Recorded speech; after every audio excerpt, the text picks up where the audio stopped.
Moms are hardcore.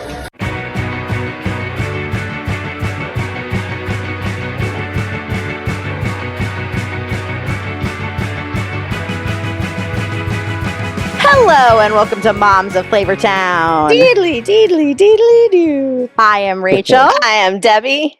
And we are super excited to be here today because today we have a very exciting guest on the podcast, fresh off of bedtime. Fresh off bedtime. You might know him as a runner-up on the most recent season of Top Chef. Woo. He is the chef and owner of Rubato HK Cafe. He is a James Beard Award semifinalist, was featured in Bon Appetit as Best New Restaurant. He's a chop champion, and he beat Bobby Flay. Woo! Please welcome to the pod, Dad of Flavortown, Laurence Louie. What up, what up, what up? Oh, I love that. I'm a dad of Flavortown. Yeah. Oh, yeah. I'm like knighted into it. Huh? Yeah, And absolutely. naturally coming into it out of bedtime. Yeah. That's like the gauntlet you have to go through. Is Right. get a toddler to sleep before a podcast. Yeah. Totally. Yeah, I mean, when we first started the podcast, we were only interviewing parents. And since then, we've just started interviewing everybody we like, but we still prefer to interview parents. Oh, I love that. That. Yeah. But everyone's like a parent, like, someone's going to be like, well, I got like a turtle. Right. And they're like, I'm a turtle mom. And you're Yeah.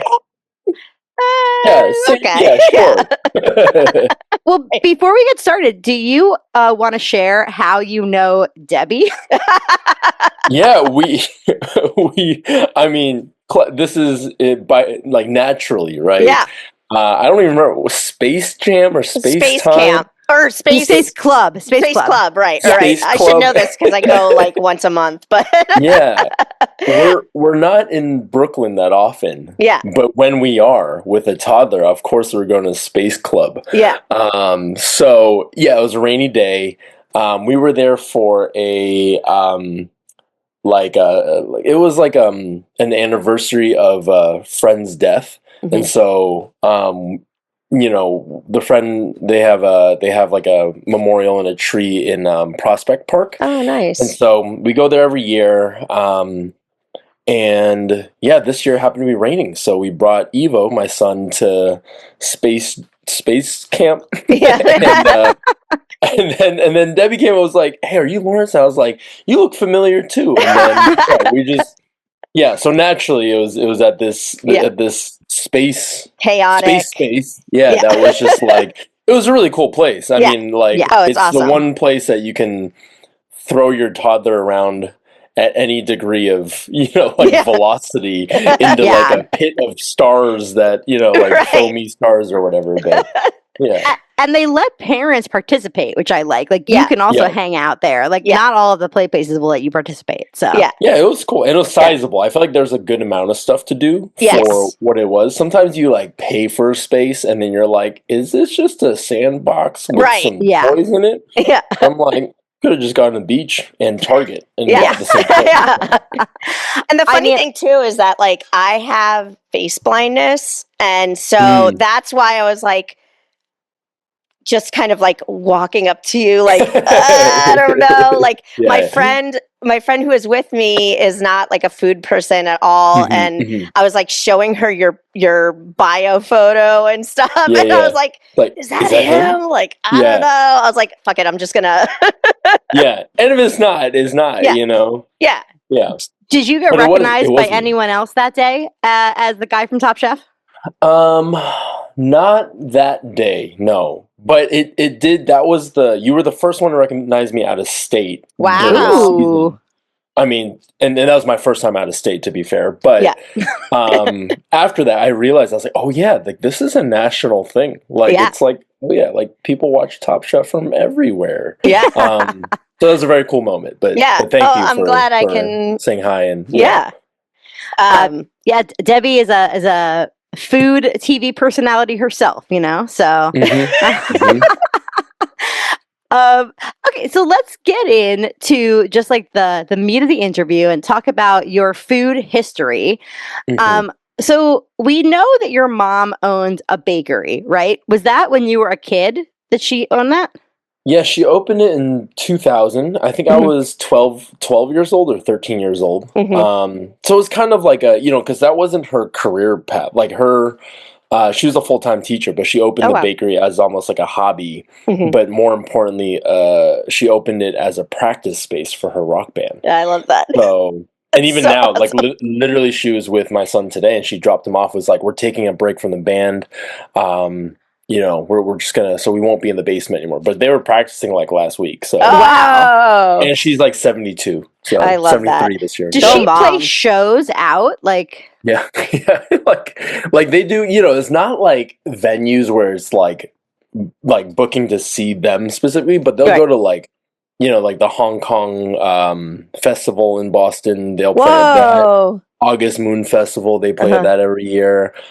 She'll host like a Quincy, I think she called it Quincy Idol, which is brilliant, but it's like a singing contest. Yeah. Yeah, and it's like it's a community band, but then I think they have a big history. So I think like a lot of people, it's funny because I think that became almost normal. Whereas like I used to walk around with my mom around town, people would be like, hey, Miss Chan, hey, like, and I was like, oh, Mama, you're like famous. It's crazy. Yeah. We get like the VIP treatment at like a dim sum, like everyone's getting their numbers and they're calling the numbers. I'm like, yeah, but I'm with my mom, right?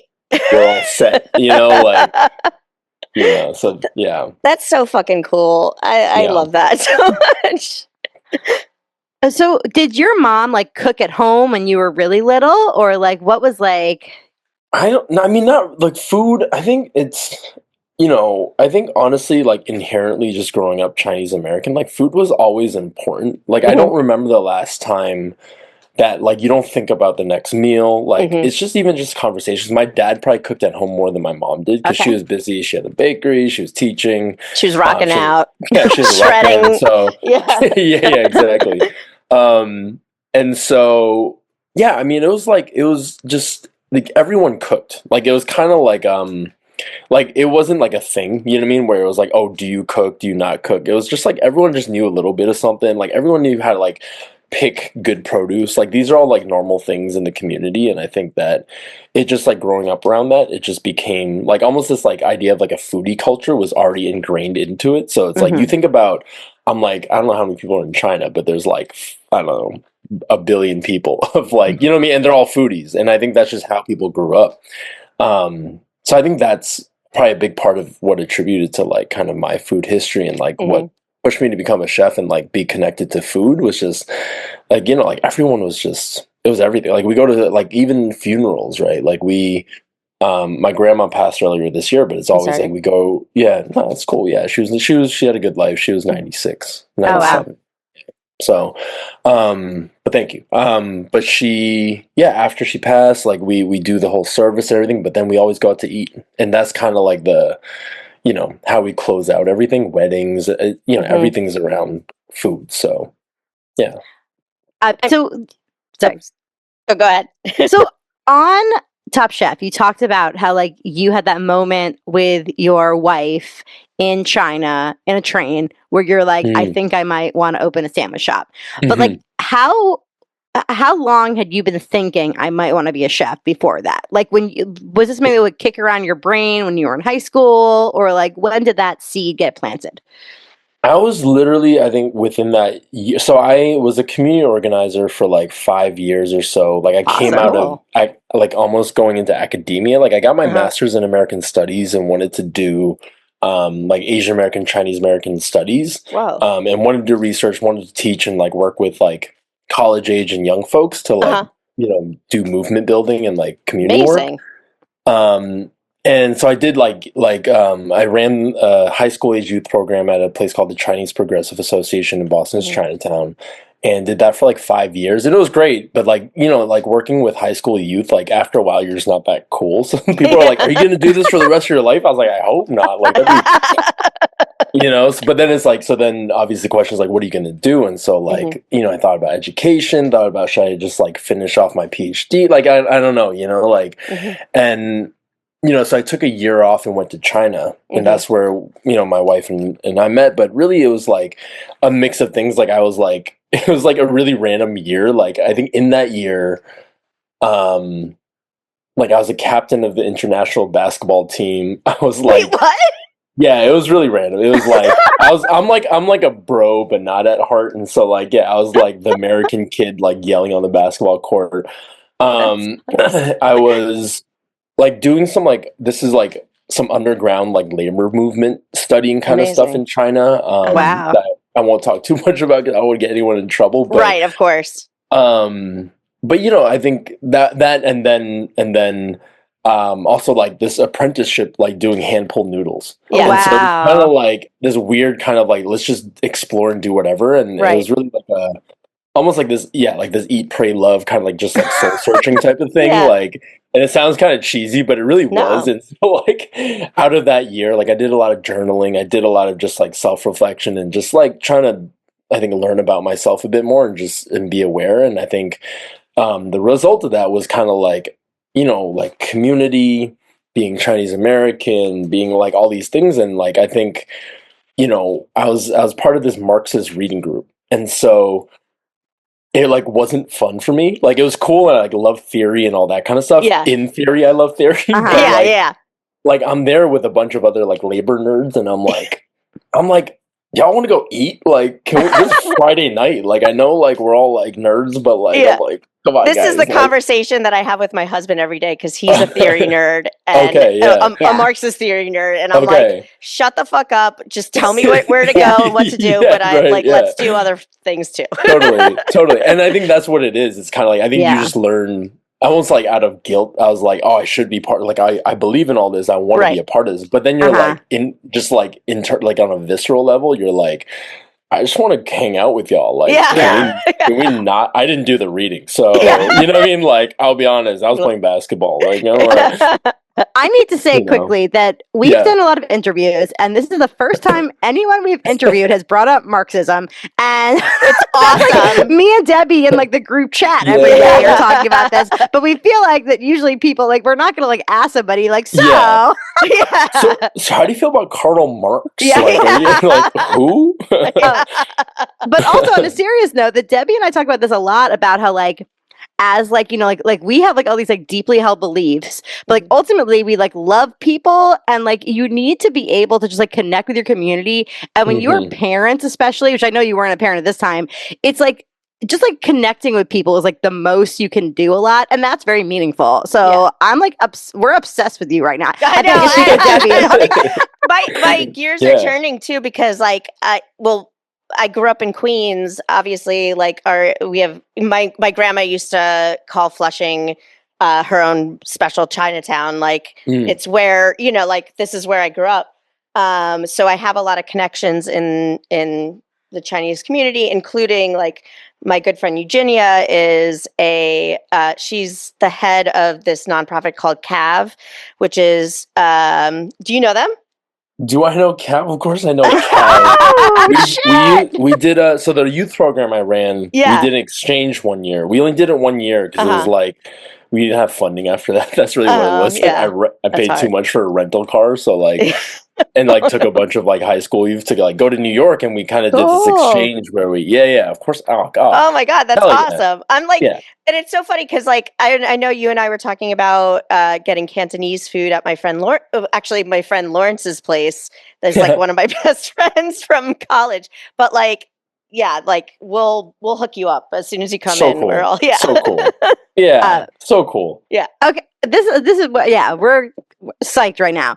And also, I'll say that right now, I'm sure someone turned on the podcast and was like, "Oh, 1 star." They're like, "These commie bastards." These woke bitches. That's what people always say about me and Debbie. We're Marx. We're the #1 woke food TV podcast. It's a very small niche. Bam. Yeah, exactly. I think. I don't. It's funny because I'm like, I don't think I present like MAGA-y or anything like that. No. Like, I mean, just based off my skin color, I assume not. But I think, I mean, that's the first step. I mean, not to say there's probably definitely an Asian contingent of that world, but okay. So, how did you end up starting a cooking career after having this crazy Eat, Pray, Love experience? Yeah, I mean, really, it was about exactly what you said. It was kind of like on a people level. Like, I think just being in China, like learning about movement, and it's like, I think at the core of it, when you break it down, it's like, why do we do this work? Why does the theory matter? Why does any of this matter? It's like, ultimately, it's just people. Like, and like, if you care about people at like a genuine, just like human level, I think then it's like, okay, let's start there. Then I think the question is like, okay, then what's my contribution? Like, I think very practically as like, someone who wants to help build movements and all that kind of stuff, it's like, what am I going to do forever, right? Like, how am I going to contribute something to this world? And like, what's my superpower to that? And so, I don't think I knew like, and I think I was like, okay, maybe I have some suspicions of what I think I might be good at. Like I was like, and I played some music and stuff when I was younger, like I was never that good at it. I just like music theory is really hard. I just couldn't not the kind of smart I am, you know what I mean? Yeah. It all went to your mom. That's exactly. There you go. She took it from me. Yeah. And basketball was cool, but it was, my NBA dreams are, I mean, trust me, if that was a path, I wouldn't be here right now, you know what I mean? But yeah, I think food just kind of always felt right. And it was something that I was like, okay, maybe like if I invested like everything I had into it for the next, like, I don't know, like decade of my life or whatever, like maybe that could be something that I'm good at.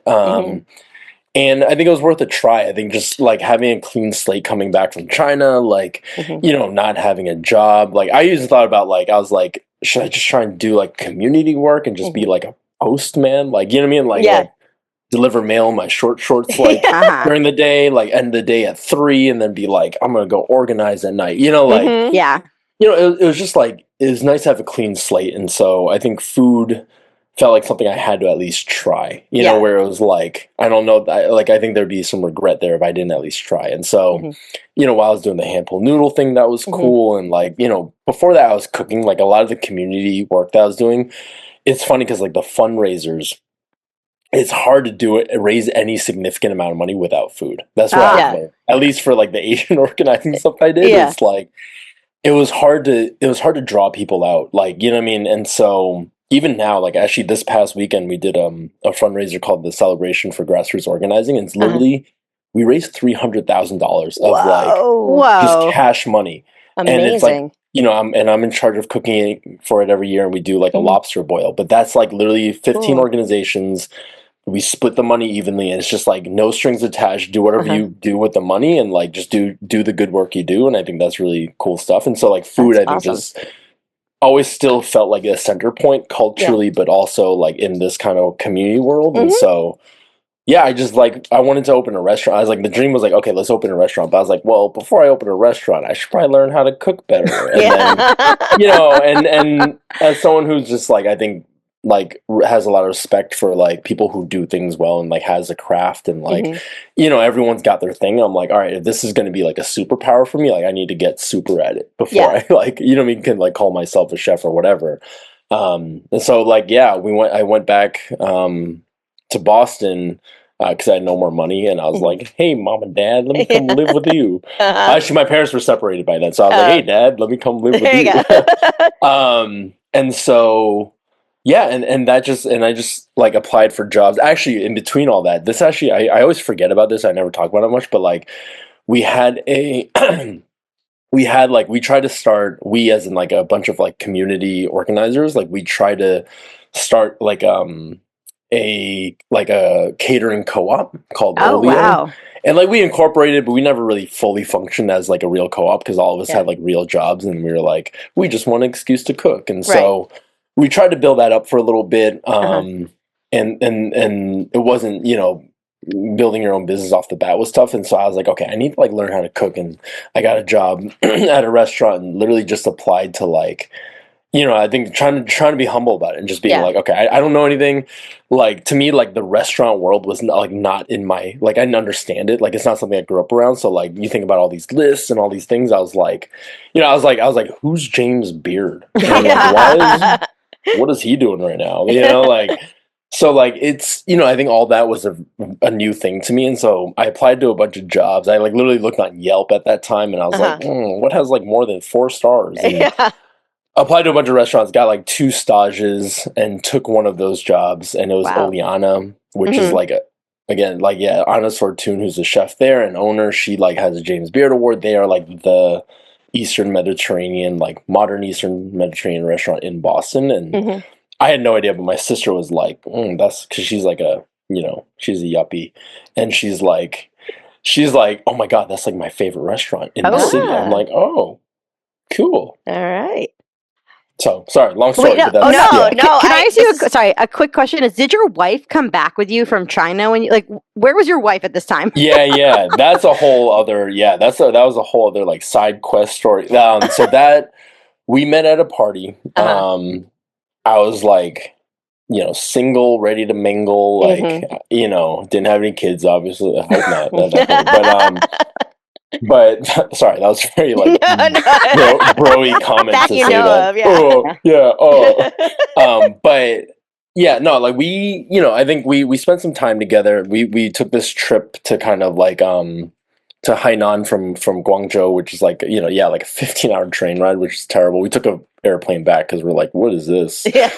Oh my God, like let's not do that again. But we like had a really good time. We connected, we got along, and it was one of those things where she was born in Madagascar. She grew up in Geneva because her dad worked for the UN, and then she was going to school in France at the time. And so she went back to France. We were kind of like, are we gonna see each other again? And I was kind of like, I want to talk to you. I still like you, like, you know what I mean? And we were just trying to figure out what our relationship was, if there was one. So I don't know, it was kind of in and out, and we were just like talking, like but it wasn't like anything too official. But then she came, her dad got stationed in New York, so she visited her dad, and she's like, hey, I'm in town. I'm like, I'm gonna come see you. So hung out in New York for a little bit, then was distance again, but then she got her master's at Emerson in Boston. Wow. Yeah. Did she do that on purpose because she knew it was close to you? I think so. Yeah. She's in the other room. I think so. No, she does. I was like, there's a lot of colleges in Boston. Yeah. So I was lucky enough that she came to school in Boston, and then we got to spend a year together. And then it was like I had been like a chef for a little bit, like a year and a half at that point. And they were essentially like, we're gonna either, do you want a promotion to be like a junior sous chef? And this was like all pretty fast. It was like in terms of like moving up, like I was like doing pretty well in the kitchens, and like was like holding my own and stuff. But she had just graduated but got an internship in London. And so she's like, what do we do? And so there's a lot of these moments that I think we had where it was just kind of like, all right, so see you maybe sometime. Like, where do we go from here? And so we separate again. There's another year and a half, and we were kind of, we were more, I think we were more established as like, okay, let's try and make this happen. Maybe this distance, but let's see where this goes. Like, and really, it was just like, am I ready? Are we ready to like not talk anymore? And I was like, and every single time it was just not like, let's keep going, and like we want to make this happen. So after another year and a half, then we were like, essentially, I was like, this sucks. Distance sucks. Like, let's just prioritize being together. And so I tried to go to London, and then dug my way through like the visa situation, and then we got married. And so that was like, we talked to an immigration lawyer. And I was like, long story, but like first time I went there, I'm an idiot. I'm like, like I didn't travel that much in my life. So I like I had my knives. I had, I didn't have a return ticket. And I know where this is going. And something else. Yeah. So they're like, what are you doing? I was like, I'm just going to go see my girlfriend. Like, and I was going to cook for her. Right. They're like, we think you're going to overstay your visa. I was like, what do you mean? Yeah. And I wasn't trying to either, but I just like, everything started to click as I was like detained in the airport, like interrogation room. And I was like, oh, I see what this looks like. But I promise you, I'll go home by Christmas. Like, like, that kind of thing. And so we figured all that out, but we talked to an immigration lawyer, and like the first thing they asked was like, how serious is your relationship with your girlfriend? And I was like, okay, like I see where this is going. Yeah. And so like on that trip, I literally like the day before I left, I like proposed to her. I like was waiting for a ring to come and try to do the macho thing. Oh, I went to like Switzerland to like ask for her hand in marriage. She has a very traditional family, so it was a whole like yeah. Like I didn't want to make it less because it was like urgent. You know what I mean? Right. It was a practical like thing. You knew what you were doing, and you had put together a long time at that point. Yeah. And the goal was to be together. I think that was the main thing. And I was just like, all right, whatever. It's like let's just whatever they need to make this possible. Let's do it. And, that's beautiful. Yeah, thank you. That's awesome. I mean, it sounds like you guys are meant to be. Yeah. No, I mean, she's my person. Yeah. Oh. So let's fast forward a little bit now. And how, from all of that, did you end up on Top Chef? Did you audition? Yeah. So everyone, I think there's an article that was like floating around, like Rhoda didn't have to audition kind of thing. But I think everyone did. I think I'll text her later. But I think everyone has to. Right? I don't know. So they reached out on Instagram, and it was like after I'd done. At this point, I had done Chopped and a show called 24 and 24. Oh, you were on, I didn't even know that you were on 24 and 24. Yeah, we'll let that one go. You know? Okay. Oh, no, it's okay. Yeah. So Alon Hall is like one of my best friends from high school. So like... Okay, Alon. Yeah. I mean, a lot of famous people get eliminated in the first round of that show. Okay. Yeah, I did better than Alon, so you can talk. But it's funny, he's actually, he was really helpful in just like getting into the Top Chef stuff, and he was great. Awesome. Yeah, he's a great guy. At 24, and we had some good conversations. So awesome. So did 24, and then I had done Bobby Flay at that point, but they hadn't released it yet. Oh, interesting. So you had done that before you were even auditioned for Top Chef? Wow. Yeah. That was like way before, and they held on to that episode for a long time, and they my knew dad, who was on it. Yeah, so I think they probably released it like right when I'm guessing like a lot of eyes are on me, like you know what I mean. I don't know the strategy, but so I'd done a couple of shows. They had reached out, and it was like it was a really short DM being like, hey, like this is this person from Bravo, like do you want to like consider Top Chef? And it was like and they said explicitly there's a 6 to 8 week commitment. And so I was like, our baby was 18 months at that point. Oh my gosh, yeah. And I showed my wife the message, and I was like, not right. Like it's stupid, right? Like, we're not gonna do that. Come on. And I almost even just was like, nah, like I'm all set.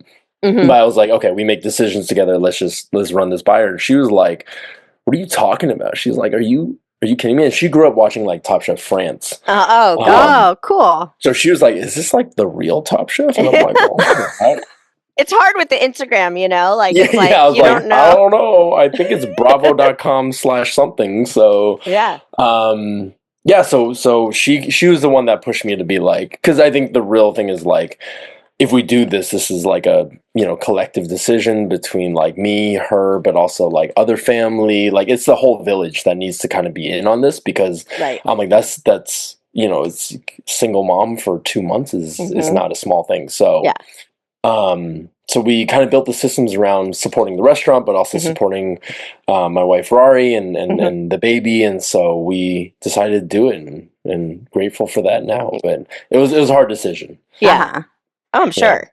Yeah. So that's crazy that you did So one thing we talk about a lot on the podcast is how Food Network loves to talk about Bravo, but Bravo likes to pretend Food Network doesn't exist. So I feel like it's almost like some like petty BS of Food Network being like, "Oh, you won't talk about us? Well, how about your runner-up is on Bobby Flay right now?" Exactly. Yeah, and it is funny because I think you don't. I think there's a certain time period where where part of the contract is you can't do other shows for a little bit after Top Chef, and so. Maybe this is their way of like, oh, we've been saving this one up, and like, bam, like here you go. So I don't know, but yeah, I think I know what you mean. That's so funny.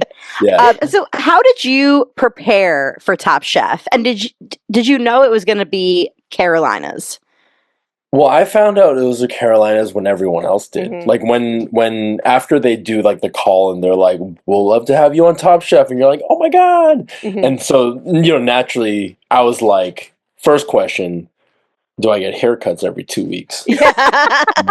Most importantly, second of all, I'm like, wait, what did they say to that? Yeah, so we do. So I was like, oh, nice. Thank God, because I was like, otherwise, I had no idea. Cool. This is gonna grow out. Yeah. So yeah, they were great about haircuts, and I'm like, that's great.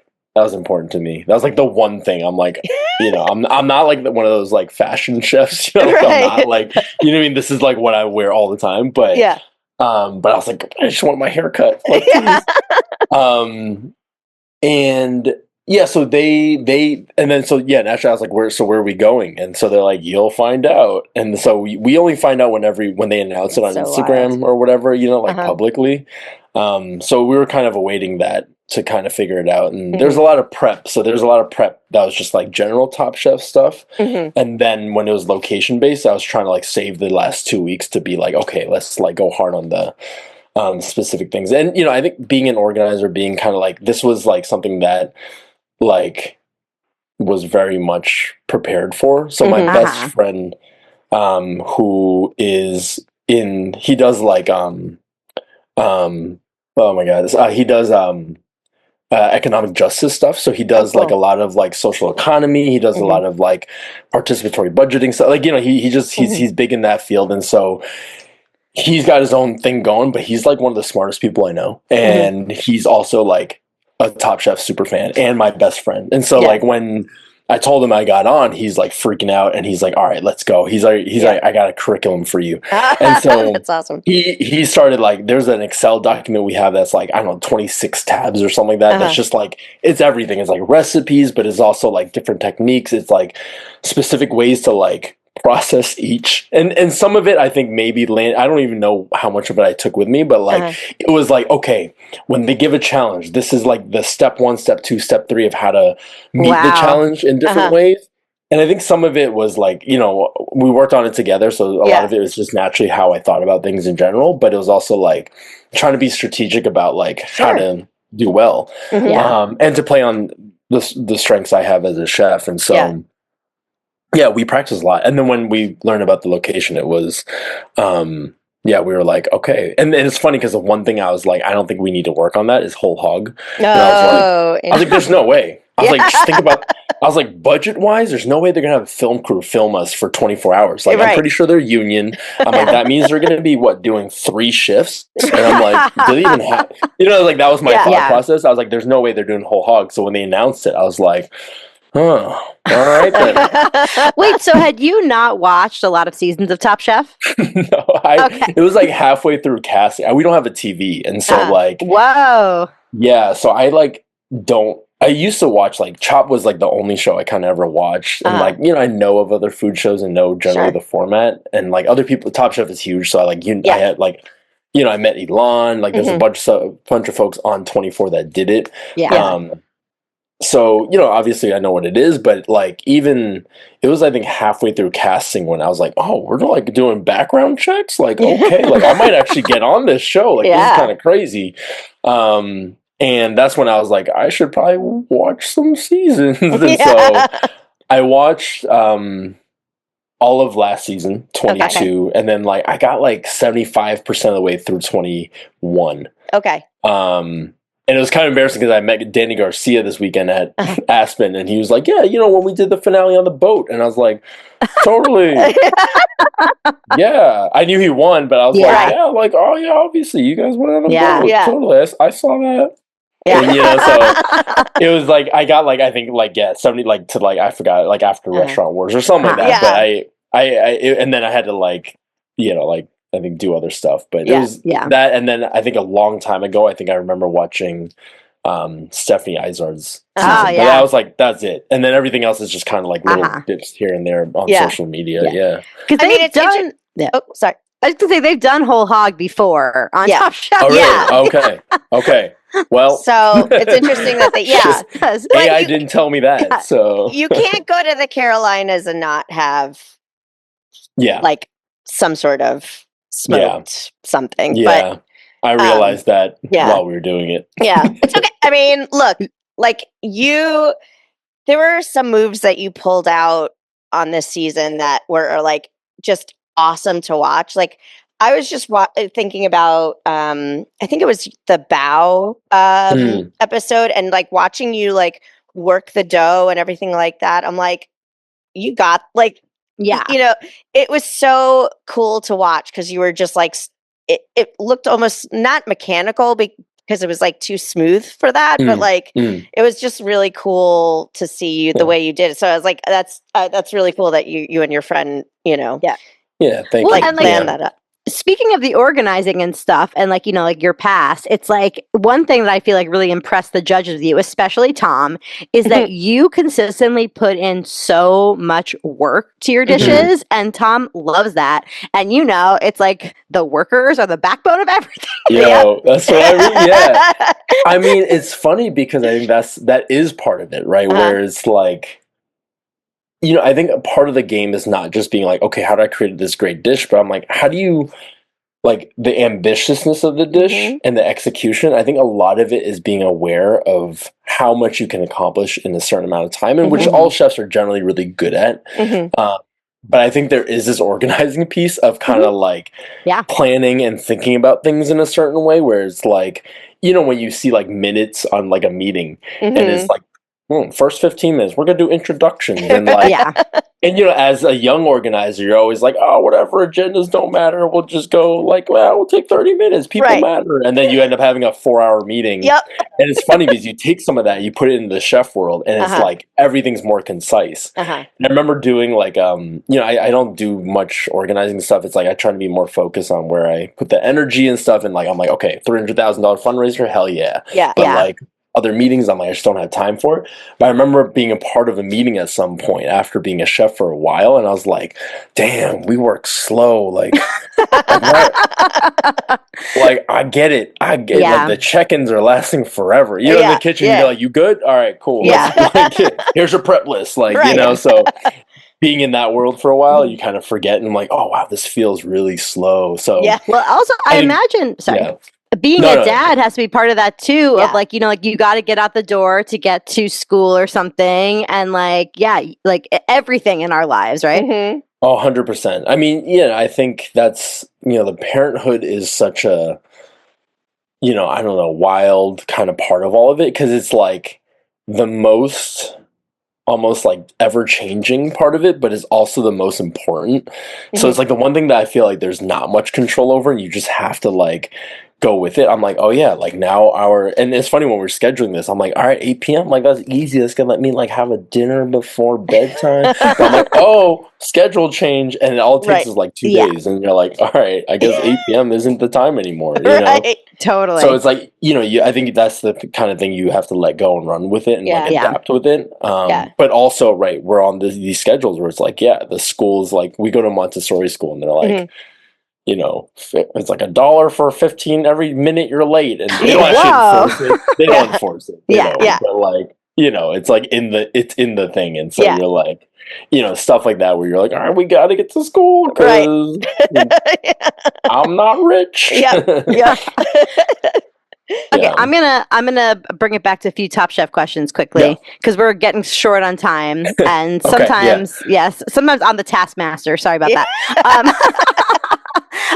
Debbie is the good vibes. Okay, so it's the type A, type B. There you go. I'm the Leo, and Debbie is the watery Scorpio, very sultry. Oh wait, before I said I have to get back to the task, but I have to ask, what's your sign? I am a Pisces. Ooh, so you and Debbie BFFs. Yeah. Okay, I don't know what that means. I don't really follow this stuff, so people are like, ooh, and I'm like, that's me. Well, I mean, you just made, how many? You said 150 lobster tails or something, right? So. Oh yeah. So Pisces, right there. There you go. There you go. Yeah. Okay, but so you won 2 quick fires right off the bat. Did that make you feel like you were a front runner? Not when Rhoda won 2 eliminations. No, I'm just kidding. I joke with Rhoda because we're really close, but and we had very different kind of journeys, but also like I think matched in a lot of ways. So it was actually really cool to share that with her.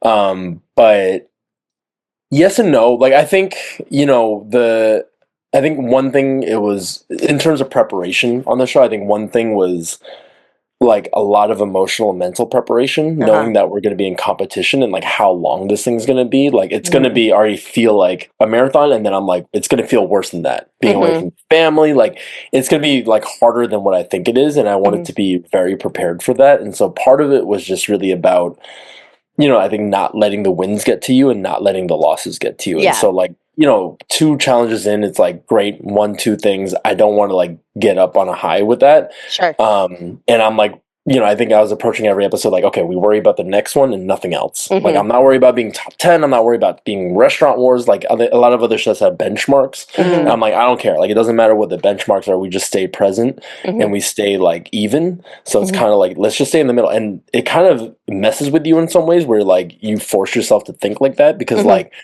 there's a certain point in the season, I think, after I like won like 2 in a row, where it's like I'm like clear like front runner. It's like no one else has won. Like Rhoda was out at that point. I think the only other person that won 2 of the challenge, did Anthony win 2? I don't even remember. But it was like that was the next like best person. It was like okay, 2 and maybe a little bit of money, and I was like okay. Even at that point, I was like okay, let's not like. Yeah, there's still several like episodes ahead, and like I didn't want to let it get to me, and so I think a lot of it was I was just more excited for like the cash, and if anything, it like relieved kind of like okay, my wife's at home with baby. First 2 days, like let's go. Like, like you could send money home. It already. Yeah, and I'm like, all right, we made that worth it already. Like you know what I mean. At least I have that to show, even if I'm out next episode. It just kind of locks you into I think a more secure place where it's like, hey, at least I got some money, Yeah. So I think that actually gave some more peace of mind than anything. And going back to, talking about you and Rhoda, like I love watching your friendship online. Like you guys like have such a good like brother sister vibe that it's just so much fun to like, it's funny. Like we have this parasocial relationship with like people on TV and whatever. But I like you guys, like I love watching the two of you like interact with each other. It's just very fun. And you two and fun. Anthony also. Sorry. Yeah. Anthony's my boy. Yeah. I mean, and it's funny because I think me and Sherry's relationship came out later. Yeah. As well. And it was kind of like when she took Anthony from me. Yeah. And I was like, and even in that moment, before it ever came out on TV, I was like, people are going to be upset at that. Yeah. I'm like, Anthony's my guy. Right? we talked about Warcraft and Warhammer, right? Like, all right, like that's a thing. Well, speaking of that, when Sherry took Anthony from you, there was a lot of chatter online, which I'm sure you saw, where people were blaming Jonathan on ruining your duck by pressuring you into a preparation you didn't intend. So tell us about that. No, I was honestly, and I say this honestly, like Anthony's my boy. We had talked about like at some point we were like, yo, if I get to the finale, I'm gonna pick you if I'm allowed to. Like we were just really close. Yeah. And I think we did well on the team challenges we were on, like the whole hog, like and so he was obviously my first choice, but like just as almost like a relationship part of it. Sure. I was happy with anybody. There's no bad when you get to the top 6, there's not like a bad choice. Yeah. And I think they edited it fine, but it was more just like, I think the conversation I had with Johnny was more like, listen, we have 30 minutes between each serving. And that includes presentation of all three dishes and like the whole story we have to tell. And we've been told to like tell more of a story. And they don't show it as much. I talk a lot. Like, I'm like, so this is, as you know, I grew up Chinese American and blah, blah, blah, blah, blah, blah. My mom had a bakery and like, what I mean? Like, I love telling that story. And so like, there's a lot that I knew I wanted to get out in terms of building the narrative around that whole dinner to make it cohesive. And, I was like, okay, we're going to have like 12 to 15 minutes left to essentially plate up and while I'm out of the kitchen. So I'm like, if we do, and I wanted to do this duck dish because it meant something to me. And it was like an important dish that I've done before. And I'm like, it's a good dish. And, I was like, hey, Johnny, like, if I was to add, like, if you were to make a duck, how would you do it? Because I'm like, I'm going to have to rely on you no matter what. Okay. And I'm like, and I think it's the chance I take, right? Where I'm like, if like how I would do it is like I would just sear it, rest it, and serve it. But I'm like, if that's not how you do it as a chef, I don't know that I want to ask you to help me do that, because that's how you start taking risk. And I'm like, what's the risk assessment was like, is that more risky to ask him to do something he's less comfortable with that I don't have the control over? Sure. Do we not, there's like three parts of it. Do we not do duck at all and just go with something else? Like I think Rhoda and Sherry proteins were all either braised or fried, which I think in the finale is probably, now that I think of it, it's a smart move.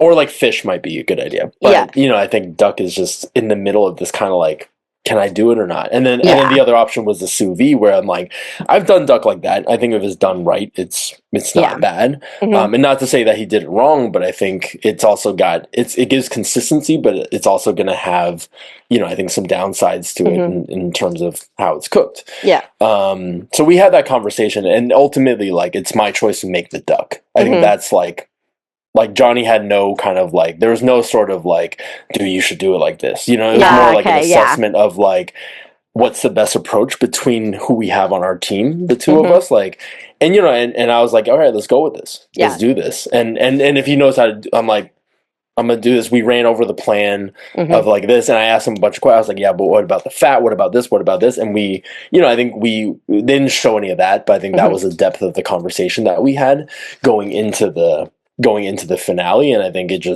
didn't work out. And I think that was, you know, I knew that was a possibility. And so I was like, you know, I'll take that. That's on me. That's not on Johnny at all. And I know he just like posted something on Instagram being like, it wasn't bad. And like, I'm, you know, and it's totally cool. Like I'm going to support him. And I think, you know, ultimately it's my decision. So. Yeah. But I feel like the opportunities are still there, and you're like, you know, maybe you didn't get like the big prize money, but like, you're still, I see you everywhere. So No. I mean, I'm the whole thing was amazing. Like, I'm so grateful for all of it, and it's like even to make it the finale, I'm like, oh shit, like that's still like surprising to me sometimes. So.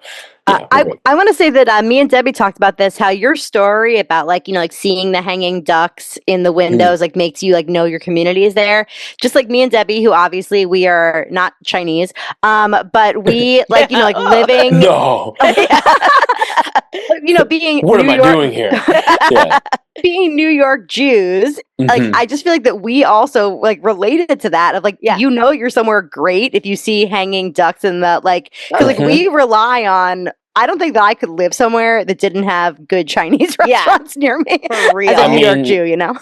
Chinese, Jewish American communities and Chinese restaurants, we have and Chinese community, we have a lot in common. Yeah, so I think that's I grew up in a place called Brookline, Massachusetts, which I think the party highlight of my life was bar and bat mitzvahs when I was 13, because that was like the Jewish town. Right. That had like, and there's increasingly like some, you know, more affluent Chinese coming in. And like, and my family was there and stuff. And so it was, I know exactly what you mean. Christmas, I mean, I've been to Peking Duck House for Christmas, you know, for you know, Jewish Christmas. I also like, we stole mahjong from you. Yeah. You know, like At at least the Jews are not the ones wwho are like making weird mahjong tiles that are like totally offensive. Those are the wasps. There you go. So do you have any other like TV appearances planned or shows you want to do, like Food Network or anything? I mean, I'm kind of open. I think nothing that I'm like, nothing planned. But I'm also like totally open. I think with every opportunity that's kind of come up, I think the growth of both my cooking career, the restaurant, and all that has been, you know, pretty organic, to be honest. Like even Top Chef being an opportunity, like it wasn't like one of those things where I was like, oh, like one day I'm gonna get on a Top Chef. It was just like it comes up, and I'm like, oh, like does it make sense? And my wife talked me into it, and you know, and all those kind of things. And I mean, I think I'm open. I'm open to whatever, and it depends on the time and like with the kid and everything too. Like. As you know, like depends where he is developmentally, and like if this is good timing, and we always make these kind of decisions as a family. So I think that's I feel if like there's money involved, it helps. There you go. So like as a basketball person, I feel like Tournament of Champions you would like dominate at. We would love to see you on TOC. I'll be on TOC. Yeah, totally. I mean, I feel like that's kind of that's kind of the pipeline. I feel like of where people go. You know, you see a lot of Top Chef alum there and stuff like that. I would happily do it. Yeah. You won Beat Bobby Flay. You're a runner up on Top Chef. I feel like that because like TOC, you need to like be a champion of some sort to get on there. Yeah. And I think that you have the cred at this point that you could do it. Oh, y'all know more than I do. Okay. Oh yeah. I mean, this is our jam. You know. Like, like. I was watching Chopped last night, and Michael Voltaggio and Joe Sasto were like with their judges. So there you go. That's the next move. You do TOC, then you do you finally a judge on Chopped. Yeah, we're predicting the future at this point. Totally. Totally. I appreciate that. Yeah. We recap like TOC is our biggest show with Top Chef. That's like like those are our big shows that we do. And there's a lot of Top Chef podcasts, but we are the only TOC podcast. Oh, that's right. Okay. Yeah. Well, all right. Well, maybe by next year, after I win TOC, fuck yes. We'll do this again and then Yeah, and then I'll be like, I don't know. Now I'm rich. What's the prize money for TOC? Is it like? I think $250,000. Is it? Oh or my God. Yeah. It's a lot. It's fucking Guy Fieri money. Like, they go wild. But I think they have an appearance fee too. So they do. They do. They do. And we just interviewed Kevin Lee. Do you know Kevin Lee? I met him. We're on the same season of 24. Yeah. Oh, great. Yeah. So we just interviewed him, and he was talking about how. Even if you don't get on, if you're an alternate, like when he was broke, he was just like doing it for the appearance fee of the alternate, not even being on TV. So it's. I'm like, I'm Kevin Lee 2 years ago then. Yeah, no, whatever it was. For real. I think that's like your trajectory. I really do. Amazing. You have to go through him though if you want to win TOC. So okay, all right. He was the runner-up this season, so he's hungry for it. Yeah. It was Brian Voltaggio. Did he win? No, Michael Voltaggio. Oh no, Brian. You're right, Brian. Oh my God, you're right. Because Brian is always. You're right. It's Brian. It was finally. Yeah, he finally did it. He has to shut up now. No offense. Right now he's got no background story. Yeah, right, exactly. No, we love them. We love to roast the Voltaggio brothers in a loving way. Okay, so what does your son like that you cook? Very important question. It changes all the time, but he's really into noodles of any kind. So I'll make like some sort of lo mein, and that's almost always a guarantee. We have a rotation we always have like blanched broccoli, which I believe like kids like. Him and his friends will like if you just do it well. Like if you just salt the water. Totally. And like don't our kids love broccoli. Yeah. If you just do it right, it's kind of like it makes sense that it's actually a pretty good vegetable for them. Like there's like sugar content. There's like, you know what I mean? It's like it's totally fun to eat. They can eat different textures. And then I buy. I don't know if I should say this, but I buy pre-cooked organic beets. How dare you? Yeah. Because I'm like, who has time to steam or roast beets? Especially beets. Like, they're so messy. And they're just boiled anyways, you know? Peeling them, the worst. Yeah, exactly. So I get those from him, and that's always on rotation. He loves beets. Oh, nice. That's awesome. You just have to remind yourself that you fed him beets before so you don't freak out any pull-ups or anything. We just got used to it. Yeah. It's just like, we're like, oh, he's pooping purple. Yeah. Awesome. I mean, I want to eat lo mein that you make at home. For real. Yeah, but he's an adventurous eater. I mean, he'll eat anything. Like, we kind of just give him, like, usually the week starts with like, so I do all the cooking, but like even today, like I'll ask my wife, I'm like, so what do we feel like eating this week? And then, we'll go from there. And he's kind of game for anything, but some weeks he's like, he does get tired of certain things. So like if you have like roast chicken like every day, then he's kind of like, no chicken, Baba. He kind of starts being like, what is it again? Like, like, sorry. Everyone's a critic, you know? Yeah, I know. Yeah. I mean, I definitely feel like Debbie and I talk about it all the time. Like, they go through so many phases where it's like, you think they love something, like they're the least picky kid in the world, and then all of a sudden they're super picky for a few weeks, and then all of a sudden they're eating, whatever, foie gras again or whatever. So you don't know. Exactly. Yeah. Exactly. How old are yours? You go first, Debbie. Oh, so I have a 7-year-old and a 4-year-old. And I have a 5.5-year-old. So she's right in the middle of Debbie's two. And the three of them, when they play together, so cute. Yeah. Oh, I bet. Oh my God. It's amazing to see like the different ages play with each other. It's really amazing. Totally. Especially if they're like used to, like we do like the Montessori things, so like they encourage a lot of that. And that's like, it's so cool. Yeah. Well, it's with my daughter Sheena. It's so funny because with Charlie Notice, because sometimes she'll kind of like diss Otis because like Charlie is cool because he's older. But then sometimes like Charlie is like too cool for school, and then she really appreciates Otis because Otis thinks she's cool. You know, it's like seeing the dynamics. Part of the problem too is that Charlie is like a little more bro-y, and Otis is like more into like unicorns and stuff like that. So like Otis will do makeup with Sheena. Like he's like, Oh, that's great. Yeah. Good on you. Yeah. Our son started ballet this week. Oh my God. So cute. He has the cutest outfit. And it's like got like tights and he's got like shoes and it's like it's amazing. And he loves it. Oh my God, he loves it. He's been practicing. Like I've been really busy, so I haven't been able to see a lot of this. But my wife was saying like he's practicing his feet. Oh, that's so cute. Oh my God. So that's so funny. It's all too much, you know. Yeah. There's this Fancy Nancy book, Fancy Nancy Budding Ballerina, which I recommend. It's a cute because they go through all the positions and the little fancy. I'm a big Fancy Nancy fan. I might write this down. Yeah. Okay.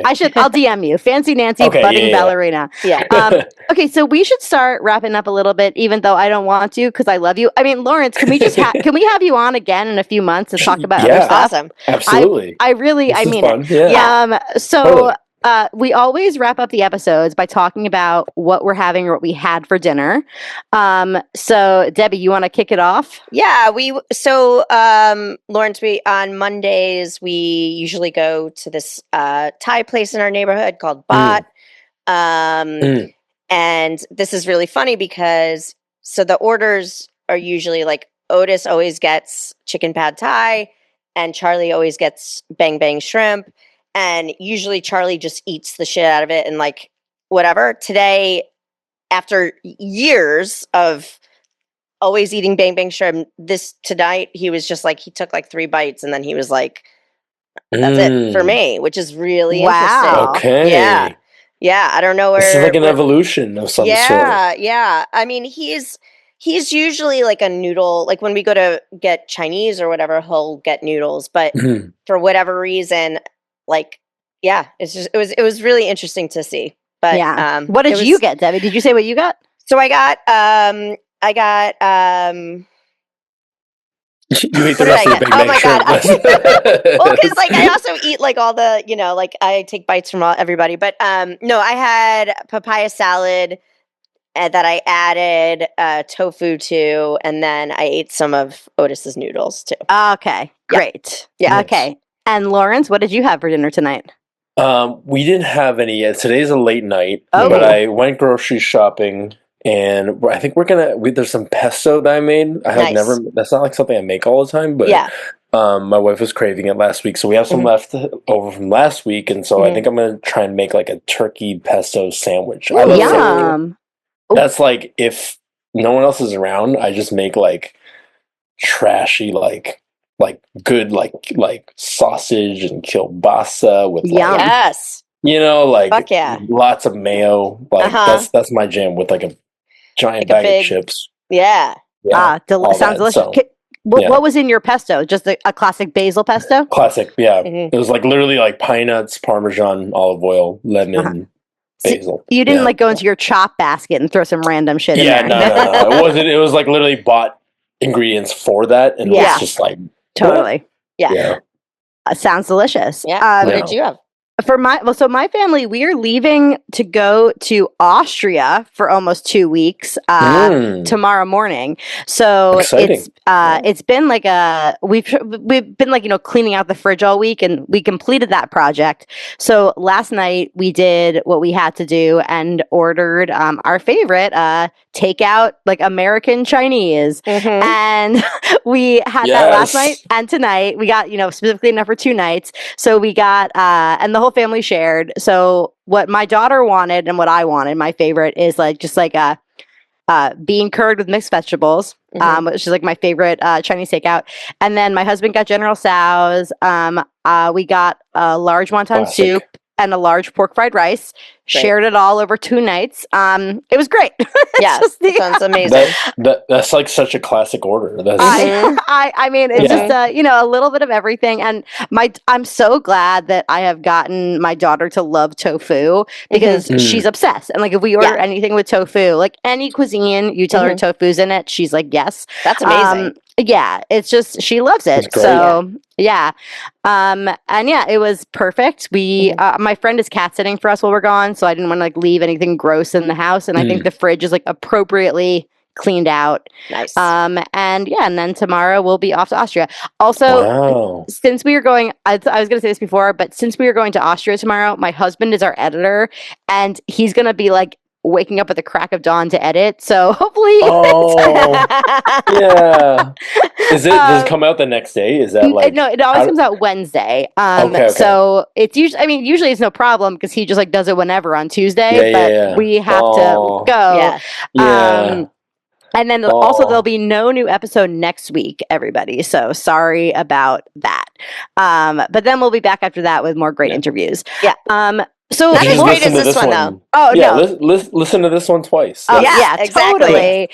You can listen to it, then go watch it on YouTube, where it's going to be. But Laurence, where should people go to follow you, etc.?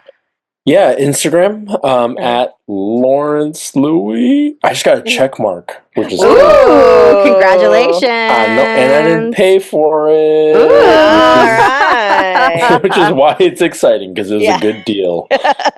Just a side note on deals, I would be the one person that was always under budget because I'd be buying things on sale at Whole Foods for no reason. I'd be like, I've been buying organic sugar. I'm like, yeah, but the normal one is $3 off, Anthony. That is so. Why they featured you as the budgeter a few times, and I loved that. Good. They had you helping the whole team do the budget. I was like, y'all, let me do the math, y'all. This is everyone's. I don't want any drama on this team. All right. Yeah. Right. And I feel like that is. I think you're the first person I've seen on the show who encourages sales so that more people can get stuff and totally. Well, everyone was so good about sharing stuff this season too. You saw the one where I think Dwayne got extra money and she's like, who wants something from Mama Dwayne? It was cool. It was we had the Marxist season. Sharing. Exactly. Exactly. I gotta say, it was one of the most pleasurable seasons of we loved it. It was just everybody has such good vibes and it was great. Yeah, it felt great. Yeah, and I mean, we're so happy to know you now and to follow your celebrity chef journey as you go on to do all that. And we do want to have you on again. And we'll follow you to TOC. Can't wait. Yep. Okay, so everybody, please rate, review, and subscribe to the podcast. If you want to give us money, you can send us money at Buy Me a Coffee. We're on YouTube, and just tell a friend about us. Tell a friend about these 2 woke bitches that can't stop talking about TV. And if you want to send me hate mail, I'm into it. Let's do it. If anything bad to say, send it to Debbie. Yeah. Okay, so I think for now it's time for us to go for the protein.